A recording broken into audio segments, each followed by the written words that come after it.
Some books don't just tell stories, they hold up a mirror to our souls, inviting us to pause and truly see ourselves. They ask us to look beyond the surface, to question what we value and to reflect on the deeper meaning of our lives. The book of Ecclesiastes is one such mirror, daring to ask. What's the point of all our striving? What does it mean to live well in a chaotic world? Written thousands of years ago, its questions still echo in our modern lives, as relevant now as they were then.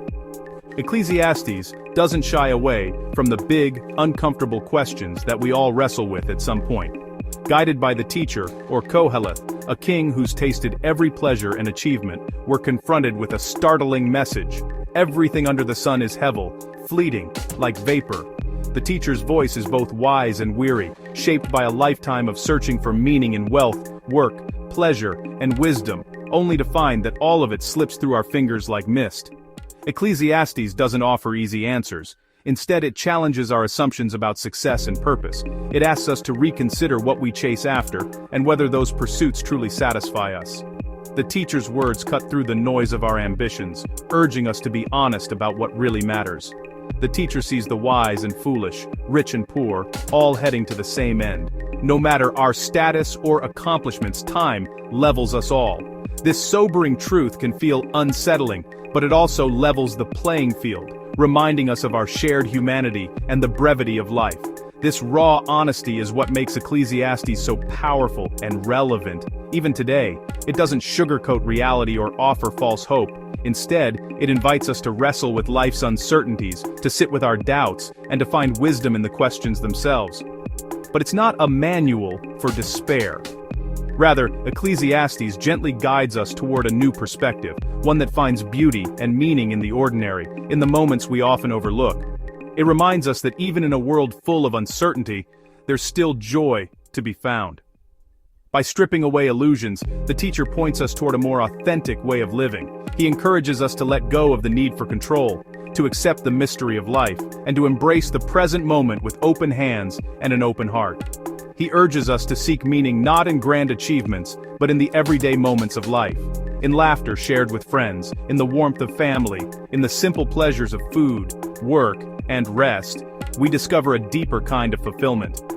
The journey begins with a critique of human striving, but ends with a quiet appreciation for the simple gift of being alive. Ecclesiastes teaches us to savor the present, to find gratitude in what we have, and to recognize the sacredness of ordinary days. Ecclesiastes offers a wisdom that resonates deeply within the human spirit, a wisdom that invites us to live more honestly, more humbly, and more fully, right here and now.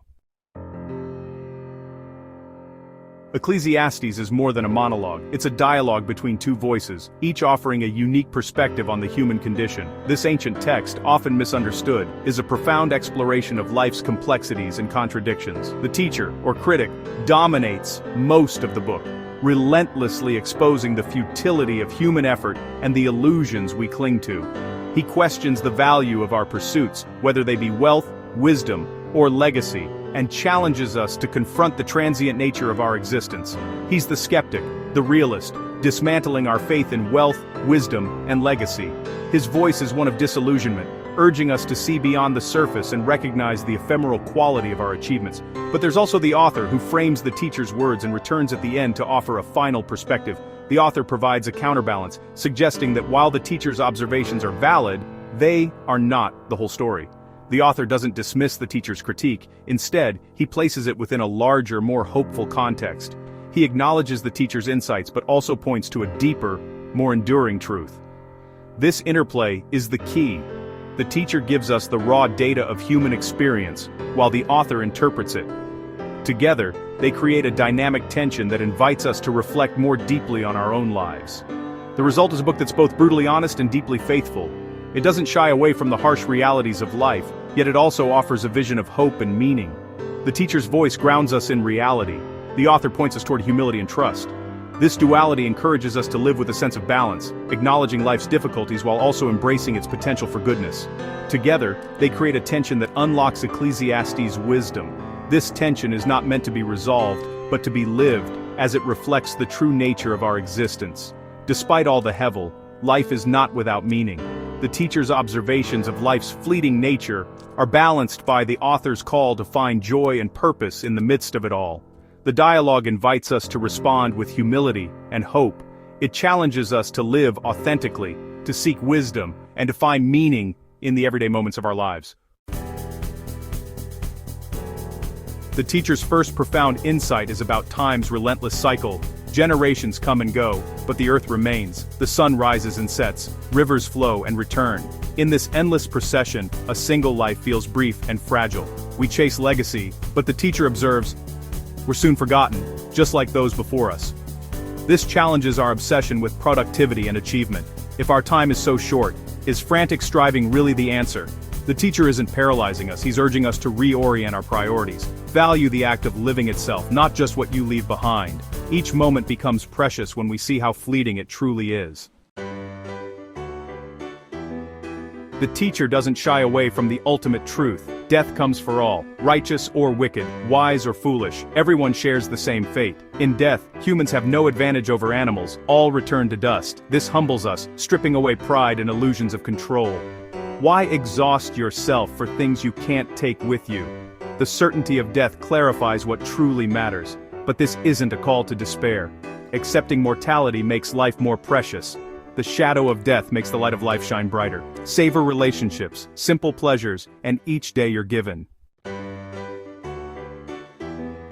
The teacher observes life's randomness. Success doesn't always go to the swift or wise. Time and chance happen to everyone, no matter how carefully we plan. This challenges our belief in control and predictable outcomes. We make plans, but life throws curveballs.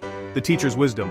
Much is outside our command. Accepting this isn't weakness, it's wisdom.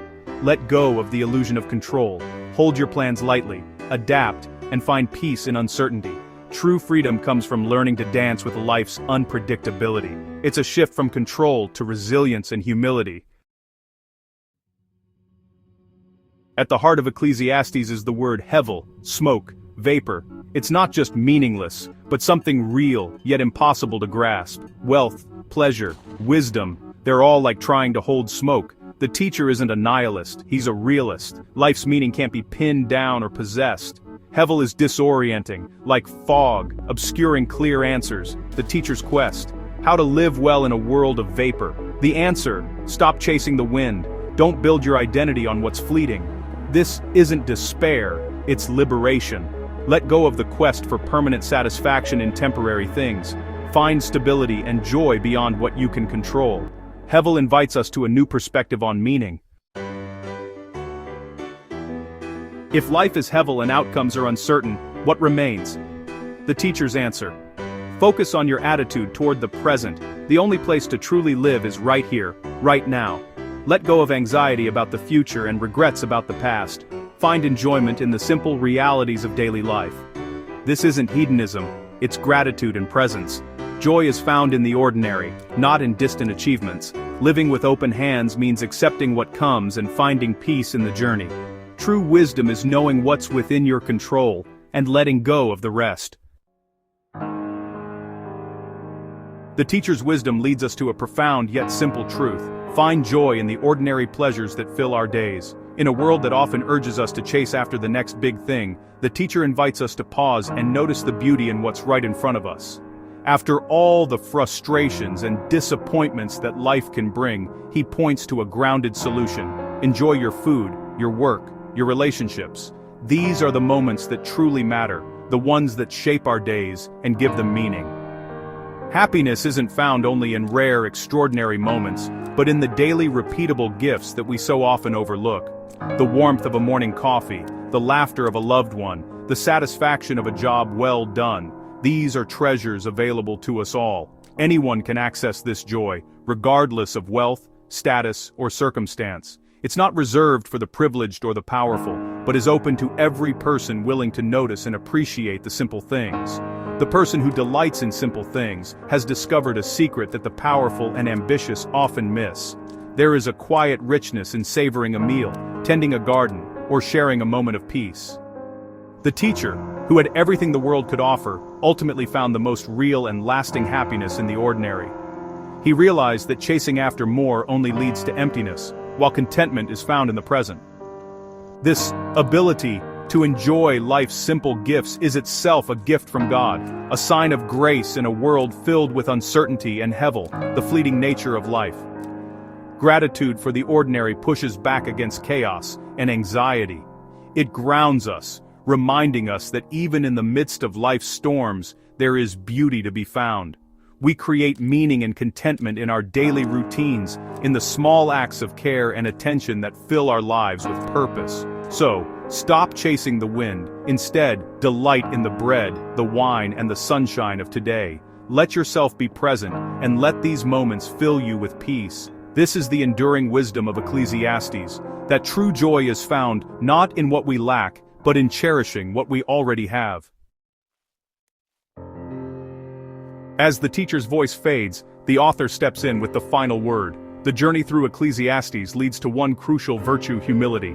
We're reminded of our limits, our smallness, and our lack of control. The author's conclusion: fear God and keep His commandments.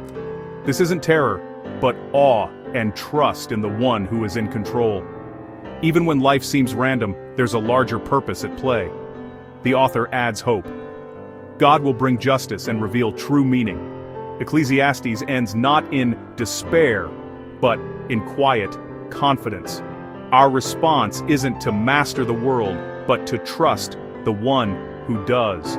Live faithfully, enjoy simple gifts, and entrust the outcome to God. This is the liberating wisdom of Ecclesiastes: honesty about life's difficulties, and unwavering trust in its ultimate purpose.